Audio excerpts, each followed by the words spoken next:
Vandeham Sri Guru Sri Juta Padakamalam Sri Gurun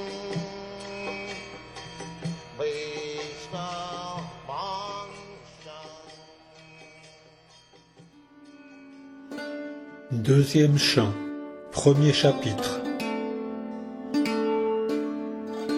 Le premier pas vers la réalisation spirituelle.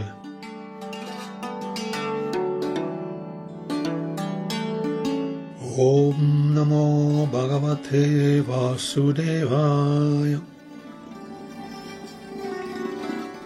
Ô Seigneur, ô toi l'omniprésente personne divine, je t'offre mon hommage respectueux.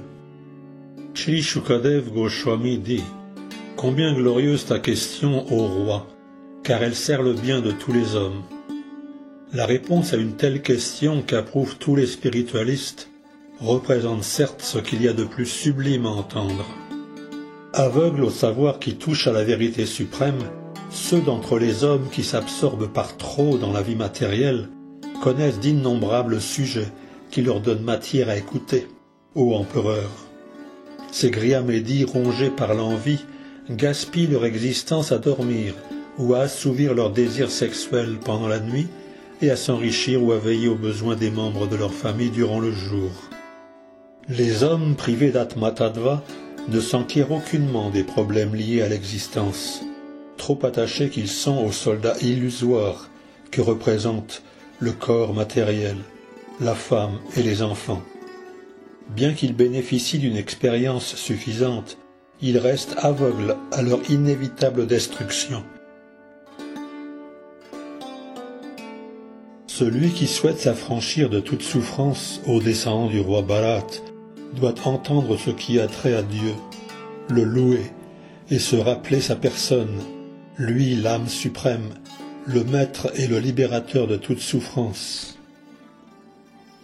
La plus haute perfection pour l'homme, l'eût-il atteinte par une connaissance complète du spirituel et du matériel, ou par l'exercice des pouvoirs surnaturels, ou par le parfait accomplissement de ses devoirs propres, consiste à se rappeler le Seigneur suprême au terme de sa vie. Ô roi Parikshit, ce sont surtout les plus hauts spiritualistes, ayant dépassé principes régulateurs et restrictions, qui prennent plaisir à dépeindre les gloires du Seigneur. À la fin du Dwapara Yuga, j'ai étudié le Srimad Bhagavatam, cet écrit prestigieux, qui fait suite aux Védas, sous la tutelle de mon père Srila Dvaipayana Vyas. Ô Saint Roi, bien que parfaitement établi dans l'absolu, je sentais néanmoins l'attrait des divertissements du Seigneur, lui que glorifie de lumineux versets. Et pour toi j'énoncerai ce même Srimad Bhagavatam, car d'entre les dévots de Shri Krishna tu es le plus sincère. Or celui qui écoutera le Srimad Bhagavatam avec une attention et un respect parfait gagnera une foi indéfectible en le Seigneur suprême, lui qui confère la libération. Ô roi, chantez constamment le saint nom du Seigneur en marchant sur les traces des grands maîtres en matière spirituelle, constitue pour tous, fussent-ils affranchis de tout désir matériel ou avides de plaisir matériel, ou encore trouveraient-ils en eux-mêmes le bonheur par la force du savoir spirituel, la voie de la perfection, libre du doute et de la crainte. À quoi nous sert une longue vie en ce monde perdu en de vaines années? Mieux vaut un instant de parfaite conscience, car il marque le début d'une quête tournée vers notre intérêt ultime. Lorsqu'il apprit qu'il ne lui restait plus que quelques instants à vivre, Maharaj Kadvanga, le saint roi, délaissa aussitôt toute occupation matérielle et se plaça sous la protection absolue du Seigneur suprême. Ô Maharaj Parikshit, fils de la dynastie Kuru, ta vie ne durera plus que 7 jours, pendant lesquels il te faudra accomplir tous les rites nécessaires pour que tu jouisses lors de ta prochaine vie des conditions les plus favorables. Celui qui voit venir le terme de son existence doit savoir affronter la mort sans aucune crainte et trancher les liens qui le retiennent à son corps matériel, à tout ce qui s'y rattache, de même qu'à tous les désirs qui en procèdent. Il doit quitter son foyer et pratiquer la maîtrise de soi.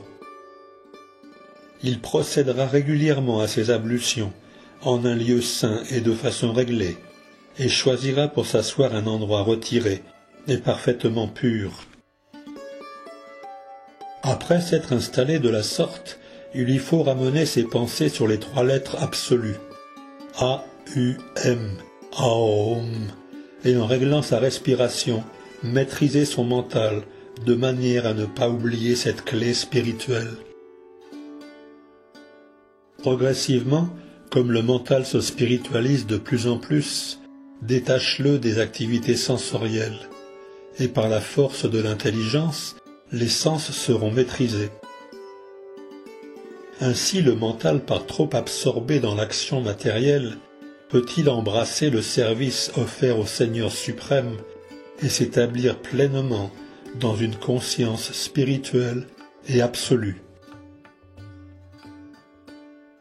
Médite ensuite sur les diverses parties du corps de Vishnu, l'une après l'autre, sans perdre la vision de la forme tout entière. Ainsi ton mental se détachera des objets des sens.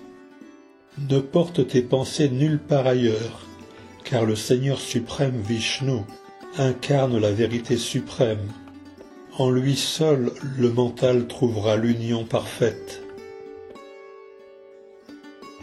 Le mental est sans cesse troublé par la passion et fourvoyé par l'ignorance.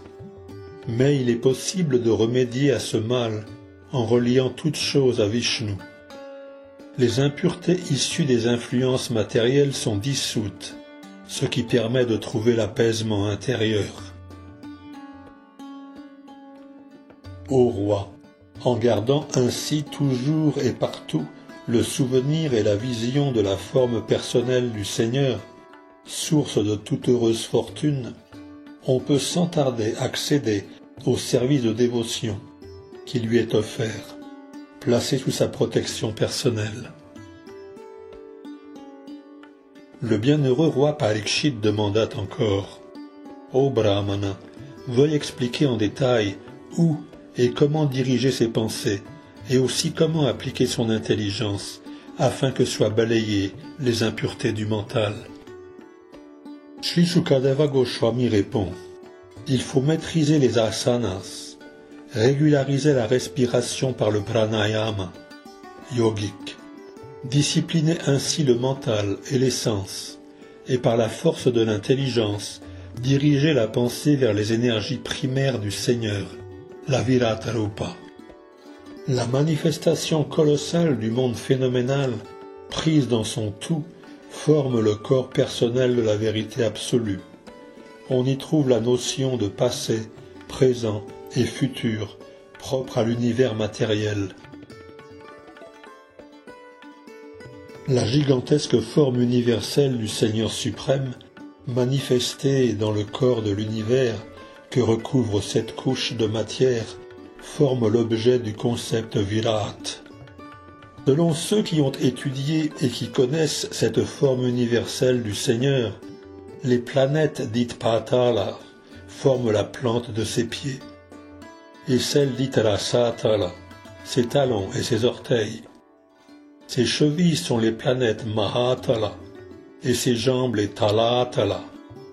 Les planètes sous Talas constituent les genoux de la forme universelle, et celles dites Vitalas et Atalas, ses 2 cuisses. Mahitala représente ses hanches, et l'espace intersidéral, son nombril. Les corps célestes lumineux constituent la poitrine du Seigneur originel, en sa forme colossale.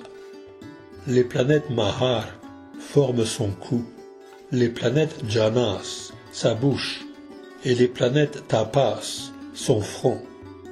Le plus haut système planétaire, Satyaloka, représente la tête de celui qui possède 1000 têtes.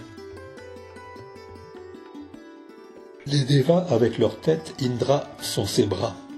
Les 10 directions ses oreilles, et le son matériel son ouïe. Les 2 Ashvini Kumara forment ses narines, et l'odeur matérielle son odorat. Le feu dévorant représente sa bouche. La voûte céleste forme les orbites de ses yeux, et le soleil son œil qui donne la vue. Le clignement de ses paupières marque le jour et la nuit. Brahma, accompagné de hautes personnalités du même ordre, habite dans la danse de ses sourcils.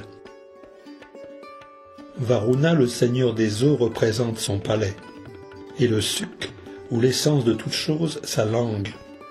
Ils expliquent encore que les hymnes védiques représentent le cerveau du Seigneur, que ses mâchoires sont Yama, le prince de la mort, qui punit les pécheurs. Ses dents évoquent l'art d'aimer, et l'énergie matérielle illusoire des plus envoûtantes s'incarne dans son sourire. Quant au vaste océan de la création matérielle, il n'est autre que le regard qu'il pose sur nous. La modestie forme sa lèvre supérieure, la convoitise son menton, la religion sa poitrine, et l'irréligion le dos du Seigneur. Brahmaji, le procréateur de tous les êtres de l'univers matériel, représente son organe génital, et les Mitra Varunas, ses 2 testicules. Sa taille est l'océan, les collines et montagnes, son ossature. Ô roi, les fleuves sont les veines qui irriguent cette forme colossale, les arbres, les poils de son corps, et l'air tout-puissant, son souffle. La succession des âges évoque ses mouvements, et il agit à travers les conséquences engendrées par l'influence matérielle des gunas. Ô toi, le meilleur d'entre les Kurus, sache que les nuages porteurs de pluie sont ses cheveux, l'aurore et le crépuscule son vêtement. La cause originelle de la création du monde est son intelligence, et la lune, source de toute transformation, évoque son mental. Voilà ce qu'affirment les sages. Le principe de la matière ou Mahatattva représente la conscience de l'omniprésent Seigneur, et Rudradeva son ego. Le cheval, la mule, le chameau, l'éléphant forment ses ongles, et tous les animaux sauvages, ainsi que les quadrupèdes comme le cerf, saignent sa taille. Les variétés d'oiseaux suggèrent la richesse incomparable de son sens artistique. Manu, le père de l'humanité, forme l'emblème de son intelligence, modèle, et l'humanité constitue son lieu de résidence.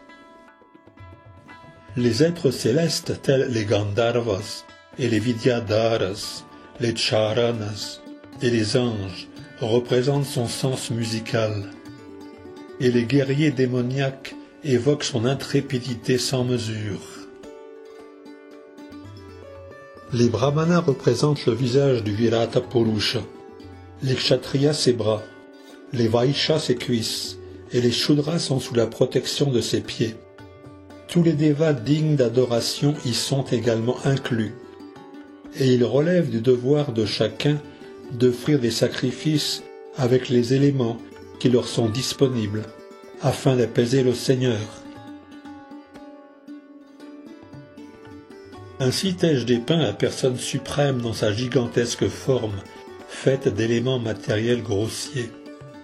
Celui qui aspire ardemment à la libération fixe son mental sur cette forme du Seigneur, car il n'est rien de supérieur dans l'univers matériel.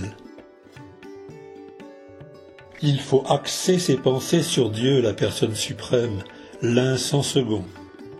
Il se multiplie en d'innombrables manifestations, tout comme un homme crée dans ses rêves 1000 et 1000 manifestations. Sur lui l'unique vérité absolue, toute de félicité, il faut savoir fixer son attention, sans quoi on se verra fourvoyé, et l'on sera ainsi la cause de sa propre dégradation.